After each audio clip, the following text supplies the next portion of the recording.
గోకర్ణలో ఆత్మలింగం ఉంటది కదా, దాన్ని టచ్ చేయొచ్చు అనేసి ఎంతమందికి అయితే తెలుసు. దాన్నే స్పర్శ దర్శనం అని అయితే అంటారు. డే 4 లో గోకర్ణ టెంపుల్, ఓమ్ బీచ్ ఇంకా రిసార్ట్ స్టే అయితే దాండేలిలో బుక్ చేసుకున్నాము. ఫుల్ వీడియో నేను పోస్ట్ చేసిన, కింద లింక్ మెన్షన్ చేసినాను, వెళ్ళి చూసేయండి. ఓమ్ బీచ్ అంటాం కదా, ఎందుకంటే ఈ షేప్ వచ్చేసి ఓమ్ షేప్ లో ఉంటదంట బీచ్ అంతా. టెంపుల్ లో స్ట్రిక్ట్ గా ట్రెడిషనల్ డ్రెస్ కోడ్ ఉంది. ప్యాంట్స్ అలో లేదు, ఓన్లీ పంచెలు మాత్రమే.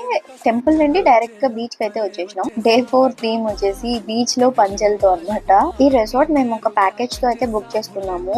ఇక్కడ రిసార్ట్ యాక్టివిటీస్ ఇంకా రేపు దాండేలి యాక్టివిటీస్ అన్ని కలిపి 2100 పర్ హెడ్ అయితే పడింది. డే 4 నైట్ ఎలా స్పెండ్ చేసేసినాము వీడియో ఫుల్ వరకు చూసింది. అండ్ వీడియో నచ్చితే లైక్, షేర్ అండ్ సబ్స్క్రైబ్.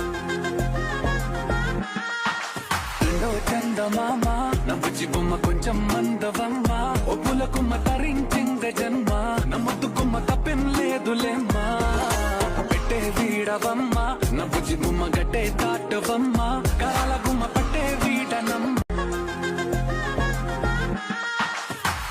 చందమామ నవ్వుచి బొమ్మ కొంచెం మందవమ్మ ఒప్పులకుమ్మ తరించింద జన్మ నమ్మతుకుమ్మ తప్పెం లేదులేమ్మా పెట్టే వీడవమ్మ నవ్వుచి బొమ్మ గట్టే దాటవమ్మ కాల గుమ్మ పట్టే వీడనం నువ్విచ్చే లోపలే వచ్చే సావె బామ్మ ఇది శుభమా శుభమా నీ నేరుగా పంచే సావులేమ్మా చెరి సగమే సగుమా నీలో ఇంతలో